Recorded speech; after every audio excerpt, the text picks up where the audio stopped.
नमस्कार। मैं हिम्मत सेठ। साथियों, नरेंद्र मोदी की सरकार बनने में थोड़ा विलंब हो गया, एक दिन आगे बढ़ गया।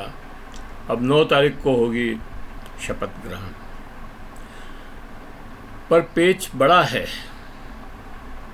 होगी कि नहीं होगी ये भी कुछ कह नहीं सकते। वैसे तो हो जाएगी, पर चूंकि इस बार अलायंस पार्टनर्स की मीटिंग पहले की और संसदीय दल की मीटिंग आज होगी, तो संसदीय दल की मीटिंग में कुछ प्रश्न उठने वाले हैं, जिसकी सुगबुगाहट कल भी रही। और आरएसएस ख़ास तौर से जो इनका मातृ संगठन है, उसमें बहुत ज़्यादा सुगबुगाहट थी। कल अमित शाह और उनके कुछ नेताओं से, आरएसएस के नेताओं की बातचीत हुई। क्या बातचीत हुई ये अभी बाहर नहीं आई है, लेकिन बातचीत हुई। और उनका कहना ये है, मतलब सूत्रों के अनुसार जो लोग ये बात कर रहे हैं कि वो चाहते हैं कि इस हार के बाद भाजपा मतलब क्यों हारी, इसके ऊपर चर्चा होनी चाहिए संसदीय बैठक दल में, और फिर इसमें हाउस ऑफ लीडर चुना जाना चाहिए। तो ये तो एक आरएसएस ने एक अड़ंगा लगा ही दिया है। दूसरी बड़ी खबर जो है महाराष्ट्र से है। महाराष्ट्र में बगावत हो गई है दोस्तों, और वहाँ जो शिवसेना ओरिजिनल, जिसको सिंबल भी मिला और निशान भी मिला और झंडा भी, वो एक नाथ शिंदे के कई 7 एमपी जीत के आए हैं, उसमें से 3-4 एमपी और कई विधायक उद्धव ठाकरे के संपर्क में हैं, और वो उस पार्टी को तोड़ करके इधर आना चाहते हैं। ऐसे एनसीपी के कुछ विधायक जो है शरद पवार के से मिलने के लिए आतुर हैं, और वो भी अपना पाला बदलना चाहते हैं। तो इसके साथ ही एक खबर और है कि बंगाल में जो बीजेपी पहले 18 सांसद चुन के आए थे, इस बार 12 ही चुन के आए हैं, 6 खतर कम हो गए। और उन 12 में से भी 3-4 सांसद जो है अभिषेक बनर्जी के संपर्क में हैं, और हो सकता है वो 4 सांसद टूट जाएं। और इतना ही नहीं, यूपी में और महाराष्ट्र में फडणवीस जो उप मुख्यमंत्री हैं और पहले मुख्यमंत्री भी रहे थे और भाजपा के बड़े नेता हैं, उन्होंने अपने पद से इस्तीफ़ा दे दिया है। इतना ही नहीं, यूपी के भाजपा के अध्यक्ष ने भी अपना इस्तीफ़ा की पेशकश की है, और भाजपा के अध्यक्ष और योगी आदित्यनाथ जो मुख्यमंत्री हैं, उनको दिल्ली तलब किया है। तो ये सारी खबरें हैं। अच्छा, इसके साथ एक और बात है कि जो एनडीए की बैठक हुई, मोदी शाह ने जो बैठक ली, उसमें उनके कई पार्टनर्स को नहीं बुलाया, एनडीए के कई पार्टनर्स को नहीं बुलाया। उसमें ख़ास जो नाराज़गी देखी जा रही है वो राजभर में है। ओम प्रकाश राजभर जो केंद्रीय मंत्री भी हैं और इनके लाइफ पार्टनर थे, उनका लड़का चुनाव लड़ा था, हार गया, वो एक अलग बात है, पर उसको नहीं बुलाया गया। अनुप्रिया पटेल को भी नहीं बुलाया गया। तो जो एलआई हैं इस समय, मतलब ख़ास तौर से नीतीश कुमार और नायडू, मतलब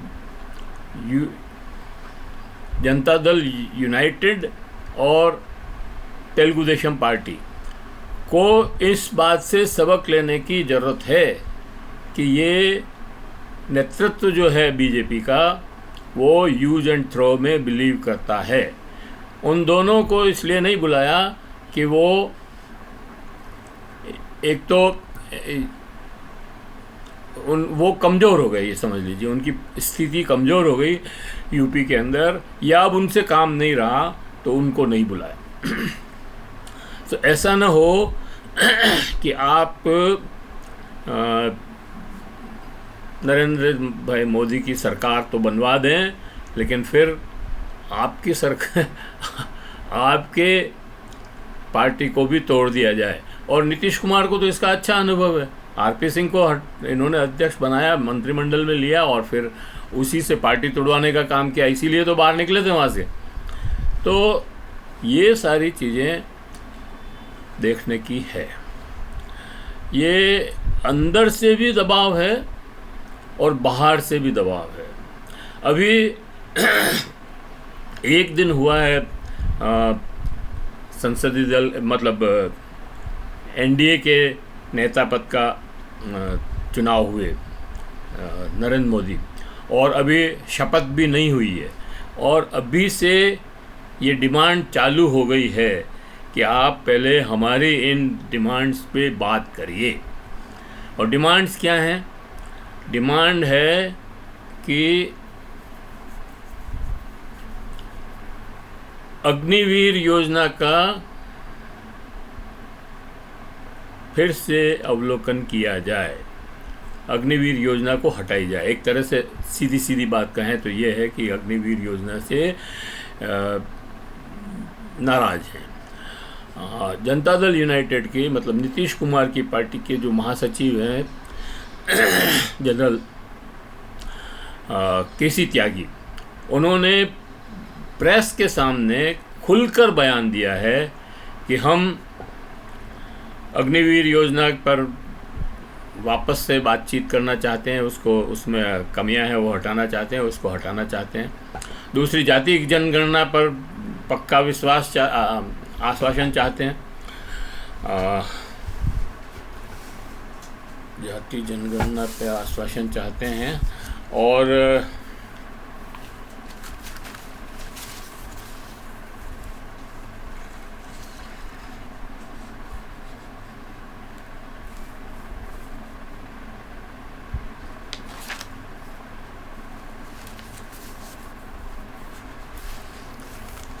इस तरह की और भी, हाँ, मंत्री पद चाहते हैं।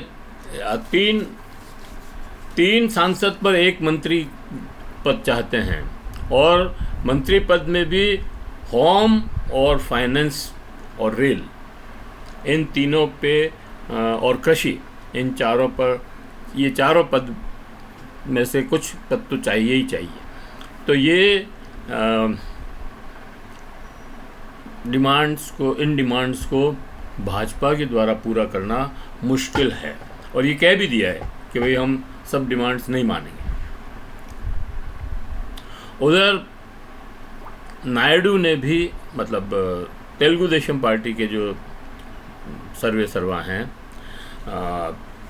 उन्होंने भी कहा है कि भाई हमको लोकसभा अध्यक्ष चाहिए, अगर आप लोकसभा अध्यक्ष नहीं दोगे तो हम सरकार को सहयोग नहीं करेंगे। तो ये डिमांड्स, क्योंकि लोकसभा, वो उनका साफ कहना है कि अगर लोकसभा अध्यक्ष आपका होगा तो हमारी पार्टी को कभी भी तोड़ी जा सकती है और हम ये रिस्क नहीं ले सकते। तो पेट बड़ा फंस गया है।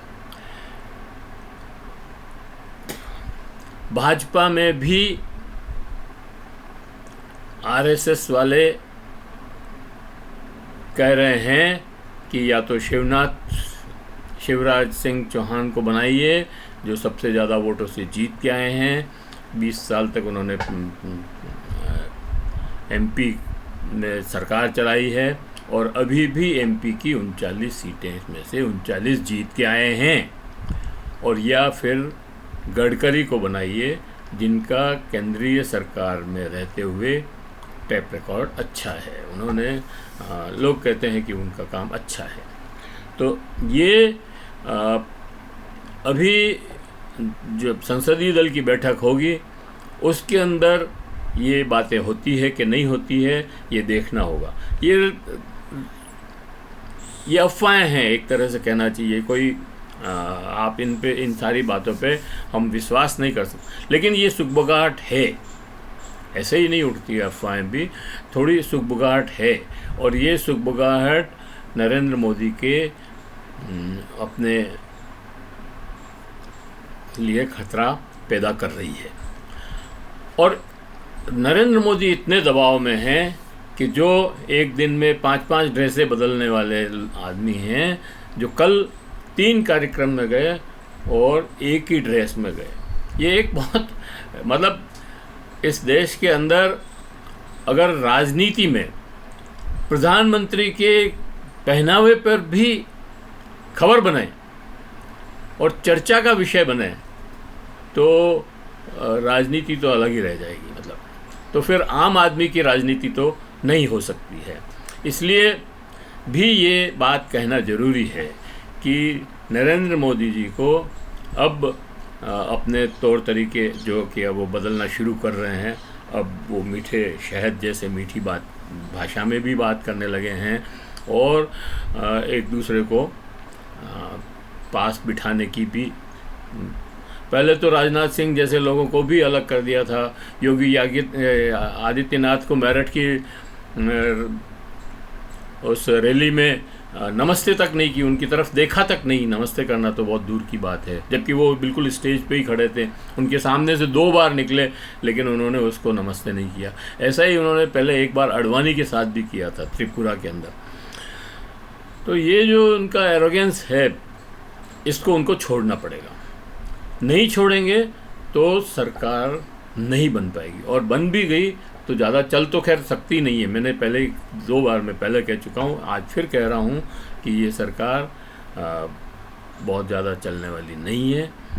और एक बात और है कि प्रधानमंत्री जो हैं हमारे तीसरी बार शपथ लेने की तैयारी में हैं और पंडित जवाहरलाल नेहरू की बराबरी करने को उत्सुक हैं।